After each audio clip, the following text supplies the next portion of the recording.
Bienvenue à tous pour ce nouveau live de Puissance Alpha présente ses écoles et on va tout de suite parler de l'ISEP qui est une école d'ingénieurs qui est basée à Paris et Issy-les-Moulineaux et qui recrute via Puissance Alpha au niveau post-bac mais aussi au niveau post-CPGE. Avec moi en plateau pour parler de l'ISEP, Louis-Joseph Brossolet qui est directeur de l'enseignement, bonjour, et Maël, élève en première année. On passe tout de suite au pitch. Alors Louis-Joseph, je me tourne vers vous. Si vous pouviez présenter l'ISEP en 1 minute, dites-moi. Eh bien l'ISEP, c'est la grande école d'ingénieurs du numérique qui met le numérique au service de l'homme. Le numérique, c'est toutes les technologies de l'information, l'électronique, l'informatique, l'intelligence artificielle, toutes ces technologies qui en fait sont censées servir à la société et aux entreprises. Et les élèves à l'ISEP sont vraiment engagés dans ce projet pour mettre tout ce qu'ils savent, tout ce qu'ils sont au service de la société.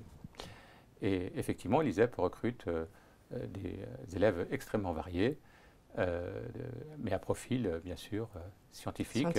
Et nous sommes à Paris, au cœur de toutes les entreprises du numérique, les startups, les banques, les assurances, les entreprises de technologie à Issy-les-Moulineaux. Donc l'environnement est parfait pour se développer. Très propice. Très bien. Merci Louis-Joseph. On passe tout de suite aux 2 minutes chrono. Alors je vous rappelle les questions. Il faut y répondre en 2 minutes maximum, sinon vous entendrez le gong. La première question, donc vous avez parlé un petit peu numérique, mais du coup, quelles sont les spécialités qui sont dispensées à l'ISEP? Quels sont les domaines d'études? Alors, l'ISEP délivre un seul diplôme, qui est le diplôme d'ingénieur ISEP, parce que nous formons des ingénieurs généralistes qui sont capables d'appliquer les technologies du numérique à beaucoup de situations différentes et aussi d'évoluer dans leur carrière en passant de la technique pure au management, à la création d'entreprises, etc. Mais ça n'empêche pas que les élèves en 2e année et en 3e année du cycle ingénieur sont dans un parcours qui leur donne une première compétence qui leur permet d'être intégrés tout de suite dans une entreprise. Ces parcours, c'est ingénieur logiciel, ingénieur intelligence des données avec l'intelligence artificielle, numérique et santé si vous voulez travailler dans le biomédical, objets connectés, systèmes embarqués si vous voulez travailler dans l'automobile ou le spatial. Ça peut être aussi la sécurité numérique et les réseaux et l'architecture des systèmes d'information.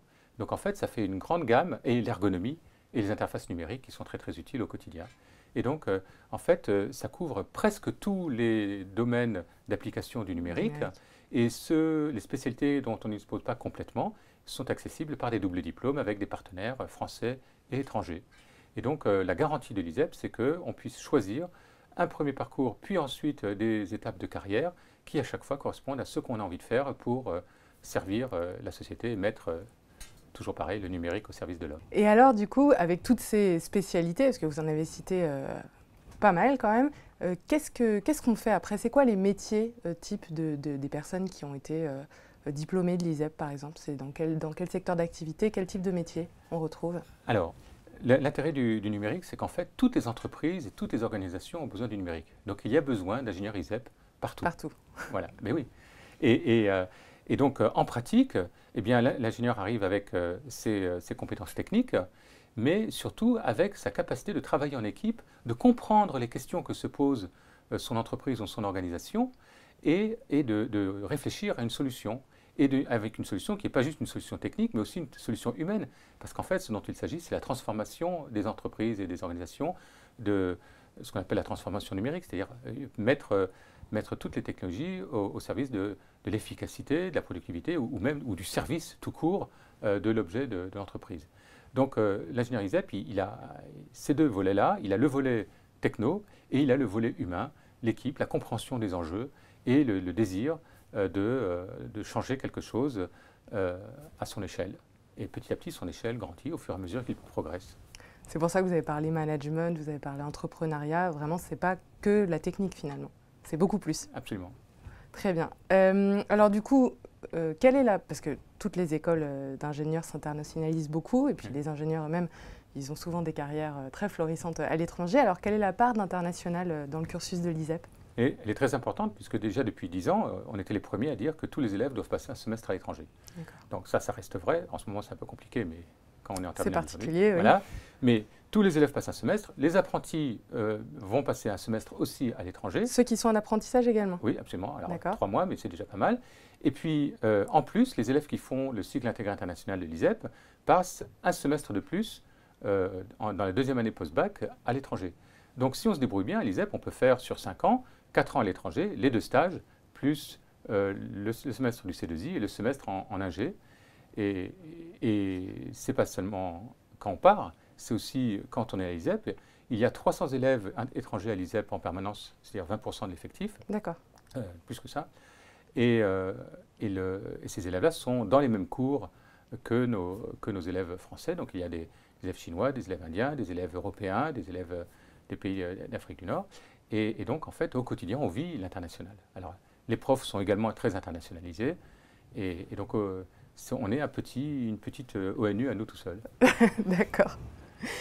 Merci beaucoup. Je vais me tourner vers Maëlle maintenant. Donc Maëlle, tu es élève en première année à l'ISEP. Yes. Est-ce que tu peux nous parler un petit peu de la vie de l'école, de ta vie, toi à l'ISEP? Alors c'est la vie associative évidemment, mais voilà, ton quotidien. Raconte-nous un peu. Bah, mon quotidien, il a vachement évolué parce qu'au départ, j'ai fait la prépa C2I à l'ISEP.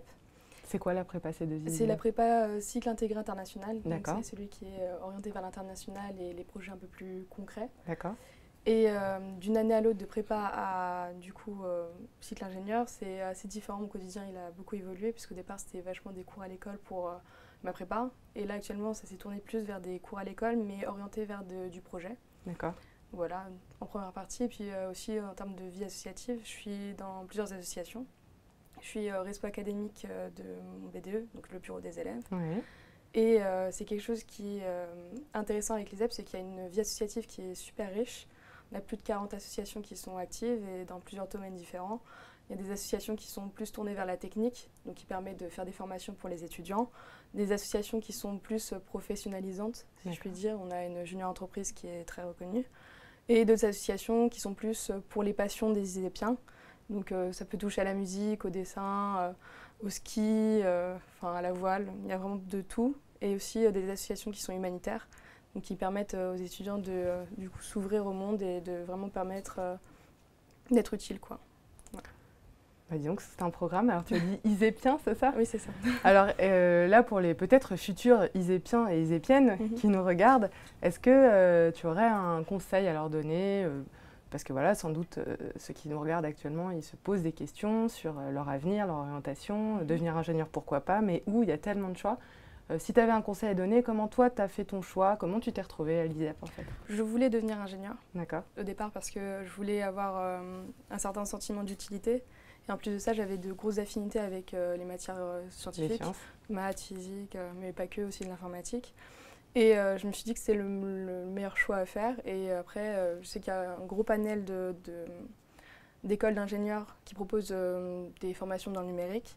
Et l'ISEP m'a touchée principalement grâce à la formation au C2I, qui propose de l'international avec aussi des projets qui étaient plus concrets. Ça permettait de combiner plusieurs choses. C'est ça, Ouais. et puis déjà dès la prépa, commencer des projets avec une équipe, puisqu'on a pas mal de projets en équipe, et d'avoir des connaissances un peu plus techniques, si je peux dire, et un peu moins théoriques. D'accord. Voilà, donc c'est pour ça. Donc si les élèves ont des affinités avec des matières scientifiques, pas que les maths et la physique, mais je sais qu'il y a tout type de profils scientifiques qui sont intéressants pour l'école. Donc il faut que ces personnes-là n'aient pas peur de s'engager dans une école telle que l'ISEP. Candidater. Ouais, c'est ça. Venez avec nous. D'accord. Merci beaucoup, Maëlle. C'est la fin des 2 minutes chrono et on va donc maintenant passer à la carte mystère. Louis-Joseph, je reviens vers vous. Les cartes mystères, nous en avons 10 qui recensent un petit peu un florilège de questions qui nous sont fréquemment posées par les élèves, les lycéens, les personnes qui nous regardent actuellement, leurs parents aussi. Donc du coup, je vais vous laisser me donner un chiffre entre 1 et 10, s'il vous plaît. Alors je vais prendre un nombre premier, 7. Un nombre premier. Heureusement que vous avez précisé duquel. Parce que... Alors, j'hésite entre une intégration post-bac et post-prépa. Qu'est-ce que vous me conseillez? Pour un élève qui veut faire une école d'ingénieur ou des études scientifiques, la question est de savoir s'il a déjà envie d'être ingénieur du numérique, être informaticien, ingénieur mécanicien ou travaille dans l'aéronautique, hein, ou est-ce qu'il ne sait pas encore et il veut se donner encore du temps pour décider. Donc c'est ça la question. Si on a déjà une passion, autant la vivre tout de suite et intégrer tout de suite l'école qui répond à votre passion. Donc dans le cas de l'ISEP, le numérique, avec toute la gamme allant de l'électronique jusqu'à l'intelligence artificielle, il y a de quoi nourrir des passions.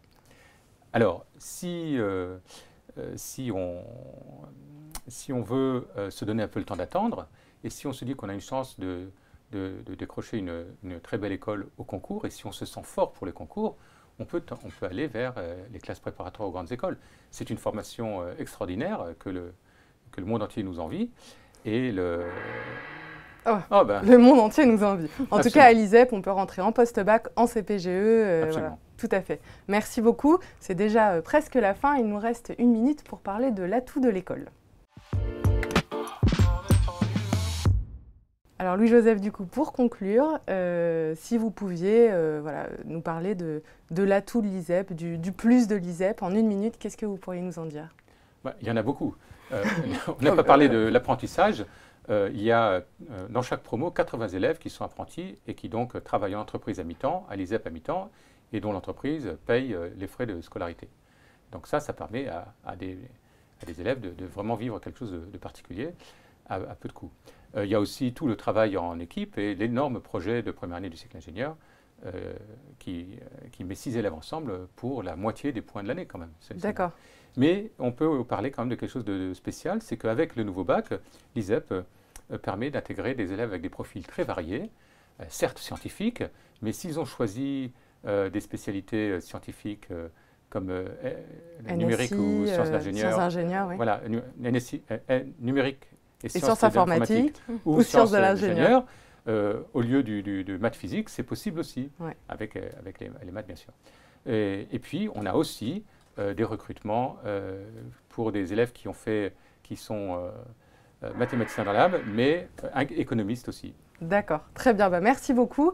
Alors si vous souhaitez en savoir plus sur l'ISEP, toutes les spécialités possibles ou bien retrouver justement toutes les infos qu'on vient de dire et plus encore, vous pouvez vous rendre sur le site de Puissance Alpha ou bien directement sur le site de l'ISEP. Merci en tout cas à vous deux d'être venus nous parler de votre belle école. Merci. À très vite.